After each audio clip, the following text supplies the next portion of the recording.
guys, my name's Luke, this is WeHungry.co, and this is our first destination, Toronto.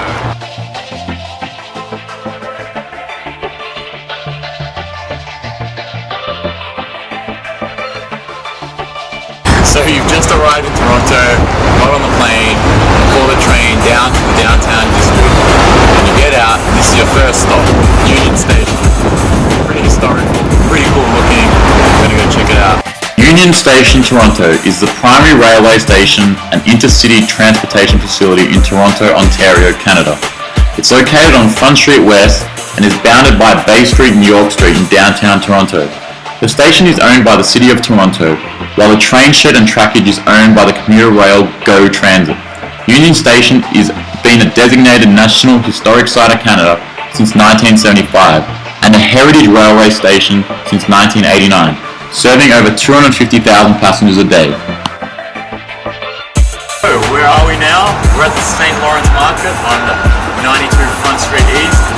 This market has about 200 years of history, so we're going to check out some awesome food and whatever else the market has to offer. I've never been, and I've only heard it's really great, so I'm going to check it out.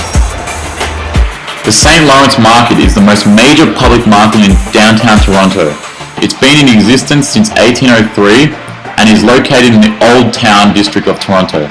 Having a few complexes, the north side of the market, located on Front Street, hosts the farmers market and antique markets, while on the south side of Front Street, open on a daily basis, hosts the food stalls, restaurants, and the St. Lawrence National Market Gallery.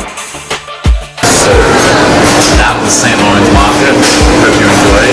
Let's go somewhere else next. You definitely have to do when you're in Toronto is go see a Jays game. Unfortunately, because of weather and seasons and everything, the Jays only play at a certain time of the year, so if you do come in winter here, you're going to miss out. But around March, April, you might see a few games till about September, and if you're lucky, they make the playoffs in October. But this is the Rogers Centre, holds about 40,000, home of the Jays, of course.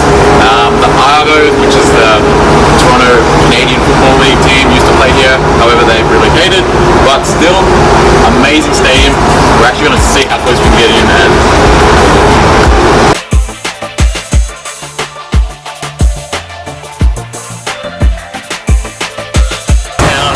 you want to see a sporting game, ACC is the place to go. You're going to see here the Toronto Raptors or the Toronto Maple Leafs. The stadium holds about 20,000 people, has a lot of concerts as well, so it's really cool.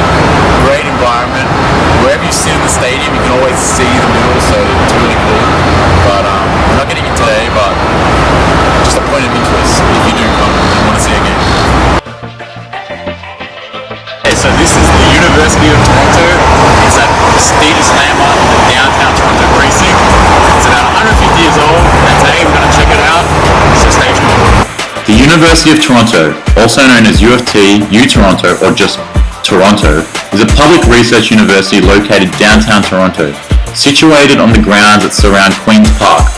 It was founded originally, in character, in 1827 as the King's College, which was the first higher learning in the colony of Upper Canada. However, in 1850, it became known as the University of Toronto as a secular institution. It has 12 colleges in the actual school, and it has 2 satellite campuses located in Scarborough and Mississauga. The school is renowned for being one of the best in the world and is regarded in the top 20 alongside schools as Harvard and Stanford. The Varsity Blues are the athletic team that represents the University of Toronto and has long ties with gridiron and ice hockey, representing some of Canada's best players. The U of T has also had Governor General of Canada and 4 Prime Ministers come from it. So it just goes to show how notable the school really is. Of the University of Toronto. We're actually at Queen's Park right now, which is just beside. Another quick stop to visit while you're on your tour. Behind me is the Ontario Legislative Building, which also is about 150 years old. Definitely another thing to see. We're going to check it out for you.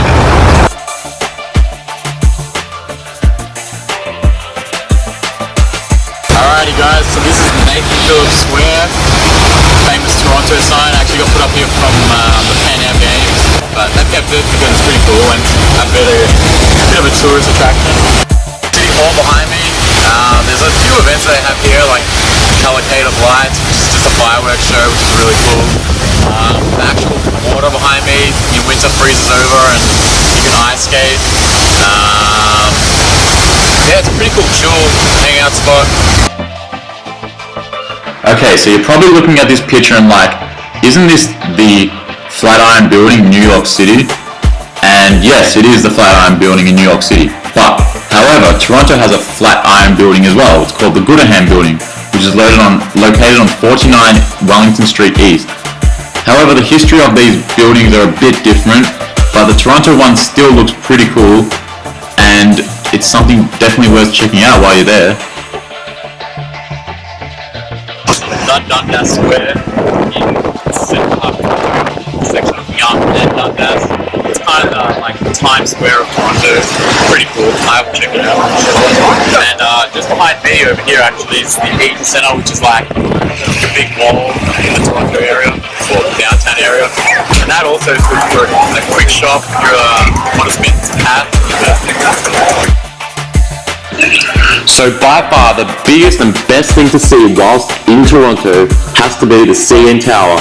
It stands as the third tallest building in the world and is by far the most iconic thing Toronto has to offer.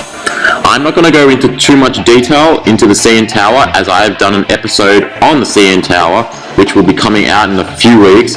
However, check out the CN Tower whilst you're in Toronto. It is definitely worthwhile the trip as you get amazing views of the whole city. Thank you for watching this first ever We Hungry Destinations episode where we travel to Toronto. You can now subscribe on YouTube, follow on Instagram, like on Facebook, and check out the website for more videos on destinations.